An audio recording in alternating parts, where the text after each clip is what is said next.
Okay, this is part 2, the immune system. So you guys are probably hearing a lot about the immune system in the news with coronavirus. But let's talk about what the immune system is and how we actually develop immunity. So there's two modes of defense, and one is called innate immunity, and one is adaptive or specific immunity. So if you look at innate immunity, that means those are barriers to invasion by skin and mucous membrane. So it's not that specific. Anyone, it's going to block out. Okay, so whether you're bacteria, whether you're virus, whether you're chickenpox, coronavirus, it doesn't matter. It just says nobody goes through that skin. So that's innate immunity.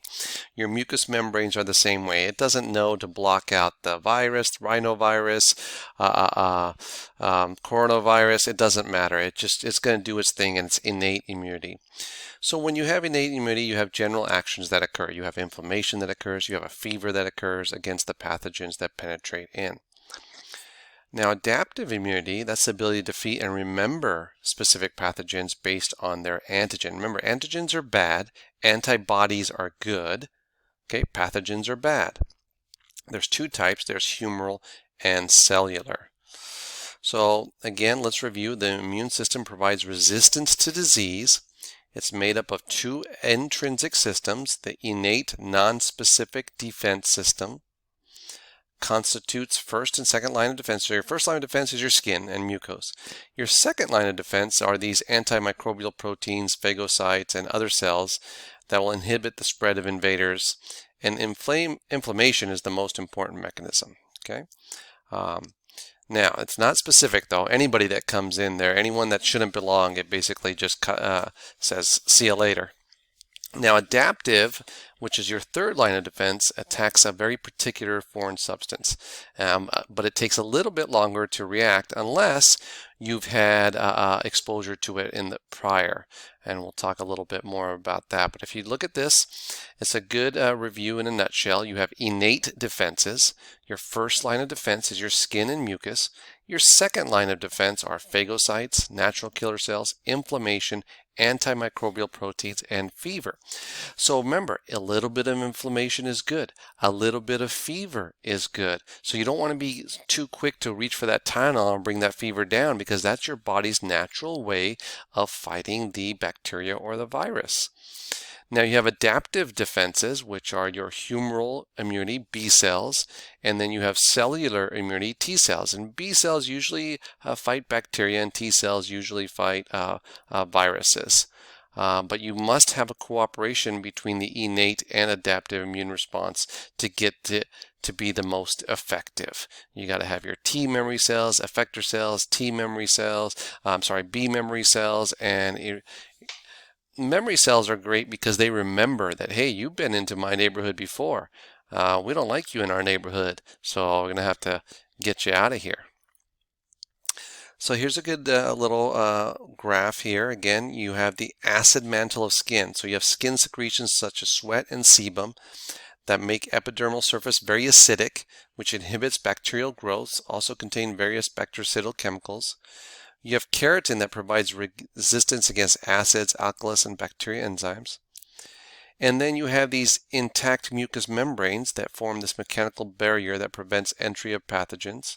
You have mucus, traps microorganisms in the respiratory and digestive tracts. You have nasal hairs that filter and trap microorganisms. You have cilia that propel debris-laden mucus away from the nasal cavity and lower respiratory passages. That's why if you smoke, it hinders the cilia, and that's why you get that smoker's cough.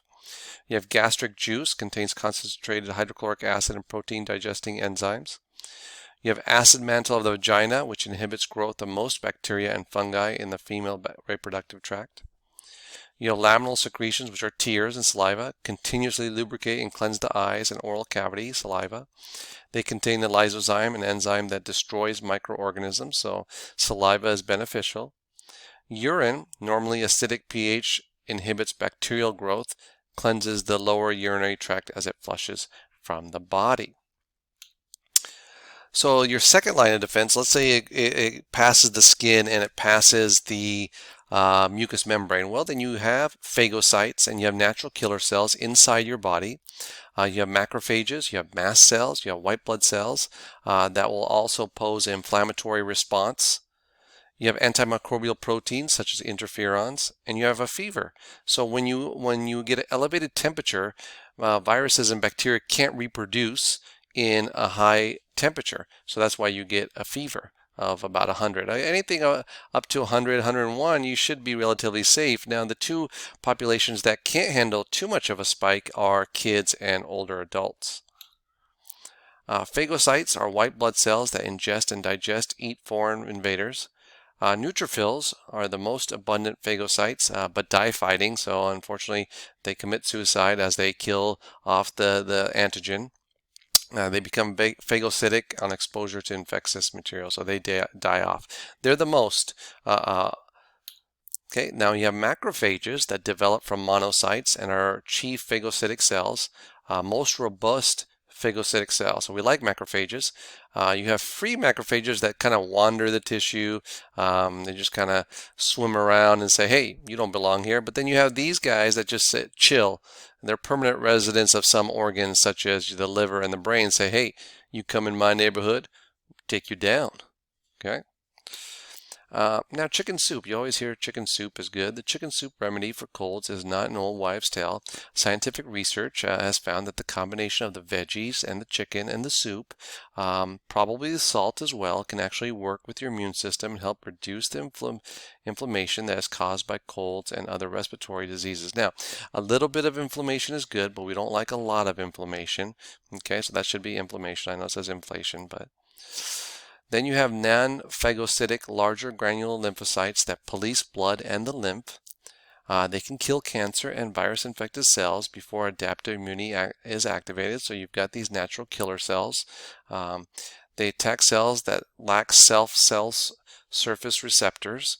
So basically they say, hey, you don't have any ID, man. If you don't have any ID, we attack you. So that's what these natural killer cells says. Kill by inducing apoptosis in cancer cells and virus-infected cells. Secrete potent chemicals that enhance inflammatory response. Inflammation is triggered whenever body tissues are injured. Injuries can be due to trauma, heat, irritating chemicals, or infections by microorganisms. Benefits of inflammation: prevents the spread of damaging agents, disposes of cell debris and pathogens, alerts adaptive immune system, sets the stage for repair. So we like a little bit of inflammation. That's why you don't want to be quick to grab the ice. Okay.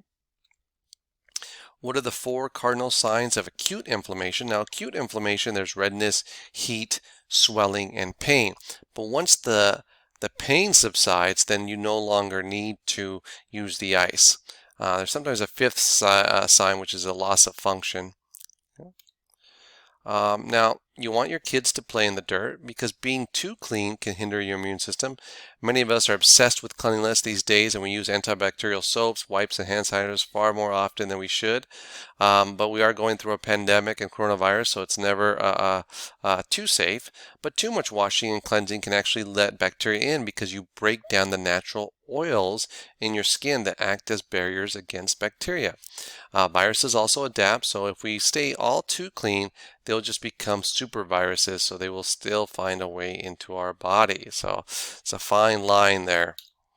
So let's say you have a nail that goes through your skin. The first thing is you're going to get leukocytosis, which means the neutrophils are going to enter the blood from the bone marrow. Okay, so they say, okay, we're going to go there. Then we're going to have margination, which neutrophils cling to the capillary wall. And then you're going to have diabetes, which is neutrophils flatten and squeeze out of the capillary. And then you have chemotaxis, which is neutrophils follow the chemical trail. Okay. Pus is a creamy yellow mixture of dead neutrophils, tissue cells, and living dead pathogens. You have an abscess. You don't want to pick on the abscess because collagen fibers are laid down. It walls off the sac or pus. So if you pick at the abscess, you're just basically releasing this pus and bacteria, and that's no good. Some bacteria, such as TB, resist digestion by macrophages and remain alive inside. So they basically are walled in, but they're still alive. So if you have a normal immune system, you'll build this wall around TB, and it should stay dormant for the rest of your life. Can also form tumor-like growths called granulomas, area of infected macrophages surrounded by uninfected macrophages and outer capsule. Bacteria may remain inactive forever, or if a person's immunity decreases, may break free, become activated, and cause disease. Like I said, fever is good for you. Abnormally high body temperature, that is systemic response to invading microorganisms. Leukocytes and macrophages exposed to foreign substances secrete pyrogens. Pyrogens act on the body's thermostat in the hypothalamus, raising the body temperature.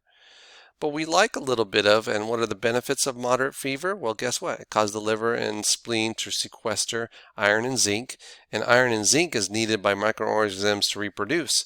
So basically, you're not giving them the food to reproduce by basically having a fever.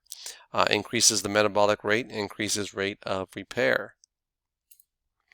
How do they find vaccines? Vaccines were pioneered. Vaccinations work by giving you a very small infection of a disease, which triggers your body to reproduce antibodies to that particular disease. It was an English physician, Edward Jenner, who first pioneered vaccinations by inoculating an 8-year-old boy with the pus from cowpox lesions on another patient's arms, which he discovered gave the boy immunity to smallpox. So that's how the vaccines were invented. Now, we talked about innate immunity, but now we talked about adaptive immunity, which is a very specific defensive system that eliminates any pathogen or abnormal cell in the body. What does it do? Amplifies the inflammatory response. It activates complements. Shortcoming must be primed by initial exposure to specific forming. So the priming, meaning that you probably had, the only way that the adaptive immune system works is that you've been exposed to that antigen prior. So priming takes time, right? So you can't get a vaccine and then suppose that you have adaptive immunity. It takes weeks. That's why you want to get the flu vaccine weeks before. So the beauty of adaptive immunity is it's very specific. It recognizes and targets specific antigens. It's systemic, so not restricted to initial site, such as inflammation. It has memory and mounts an even stronger attack to known antigens, the second and subsequent exposures. Two main branches of adaptive system: humoral, antibody-mediated immunity, and cellular, cell-mediated immunity. So when it attacks even stronger the second time, this is where you have to be careful. Like, let's say you're allergic to peanuts, but your first exposure, you're fine. But then the second exposure to peanuts, you might go into anaphylactic shock because you didn't know, but now your immune system goes crazy, and what it does is it mounts a greater attack. Now, humoral immunity, antibodies produced by lymphocytes, circulate freely in body fluids. They bind temporally to the target cell. Temporarily inactivates them. They even mark it for destruction by other phagocytes or complements. And then humoral immunity has extracellular targets. So that's humoral immunity. So let's take a look at this. So humoral immunity is under the umbrella of adaptive defenses. And there's two types of humoral immunity. You either are active or passive. And the way you get active is, hey, you got the flu, and now you have resistance to it because you're naturally acquired it. You're sitting on the bus, somebody gave you the flu, and now you have a natural. Or you can get a vaccine, so you can get the flu vaccine in October. And so if you are exposed to the flu, then you may not get sick, or even if you do get sick, well, your body's already been exposed to it, so you can recover in 2 to 3 days instead of 7 to 10 days from the natural. Now, passively, you can acquire it from your mama. That's why drinking breast milk for the first year is good, because you acquire all the nice antibodies that your mom has. And then you can artificially acquire it. Like this is like if you have allergies, you can get injections of immunoglobulins or gamma globulins, and they expose a small little antigens at a time so that your body can build immunity that way.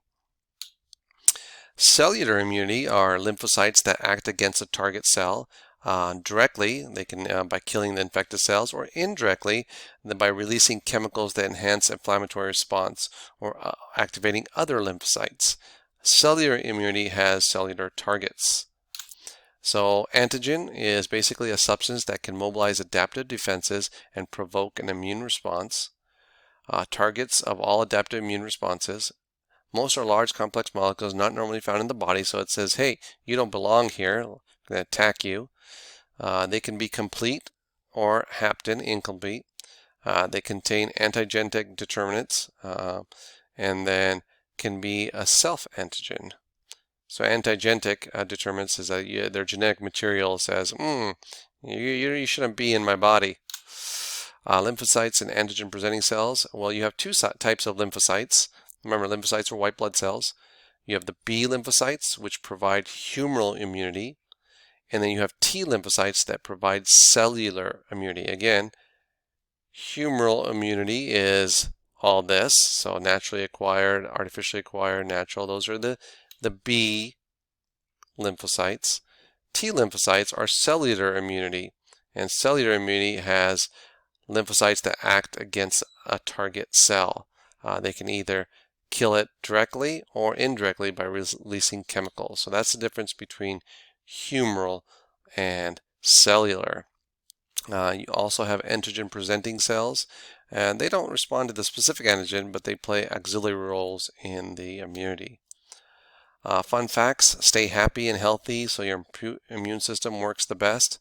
And if you're allergic to something, it's basically your immune system on crack. Basically, it overreacts to a small little, usually a harmless allergen such as pollen, tree, nuts, animal fur, cats. But your body says, I'm going to overreact and be overdramatic, and that's basically what an allergy is. Lymphocytes, again, develop, mature, and activate. Where do T and B lymphocytes share common developmental steps in their life cycles? First, they originate, both lymphocytes originate in the red bone marrow. So they're born there. Okay, so they're born in the red bone marrow. But they mature in different places. Okay, so now the B lymphocytes will mature in bone marrow, but the T lymphocytes will mature in the thymus. Okay, so where they say you grow up, you're born in the one place, but where'd you grow up?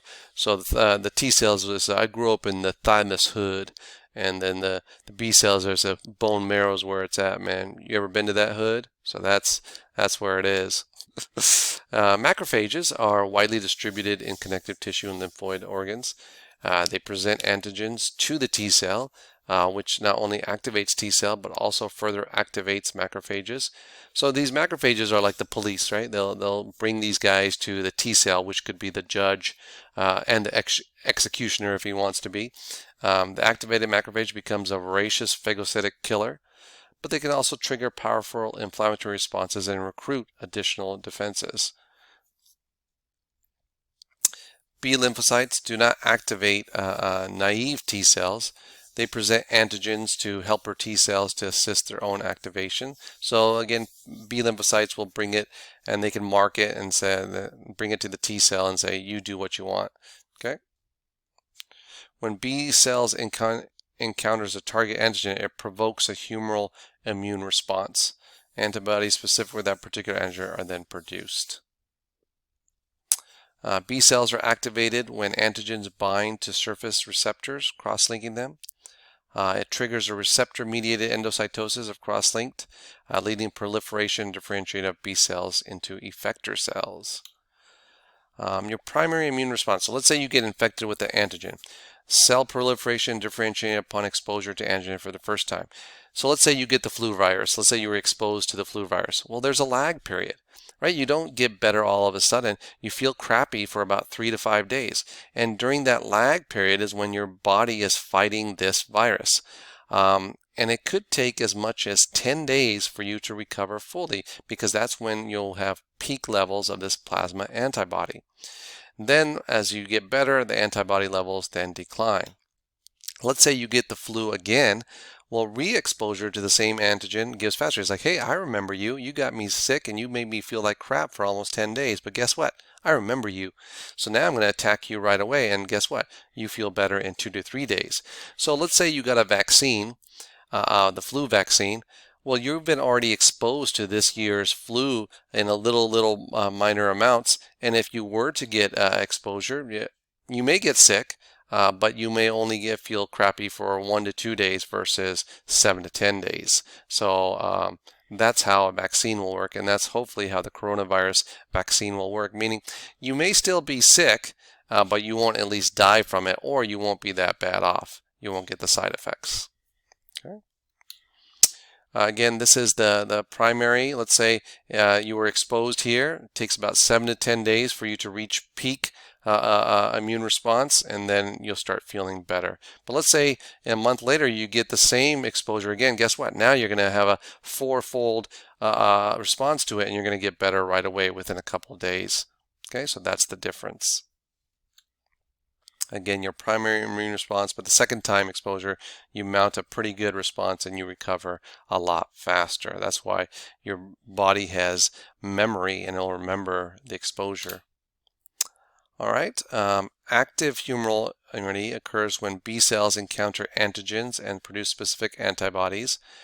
So there's 2 types. Again, you can naturally acquire them from a bacterial or viral infection, or you can get them from mama.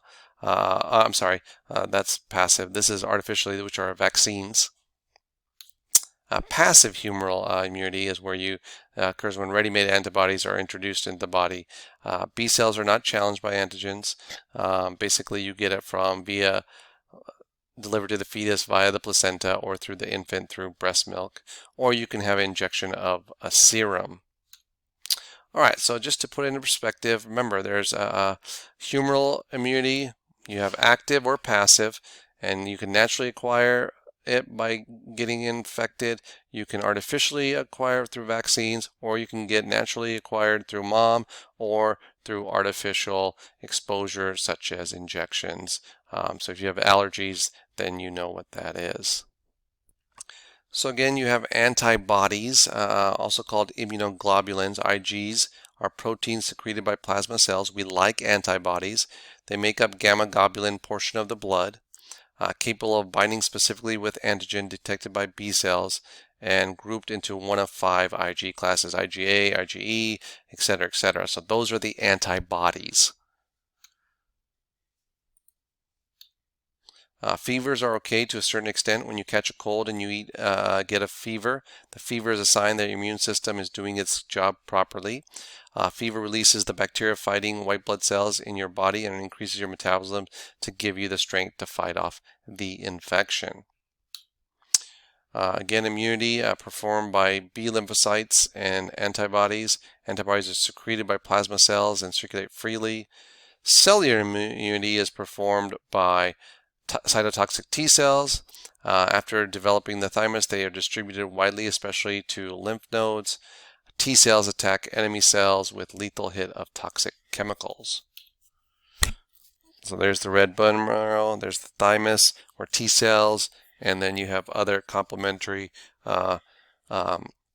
organs such as the spleen and the lymph nodes and the tonsils that will fight it as well. Okay, everybody works together.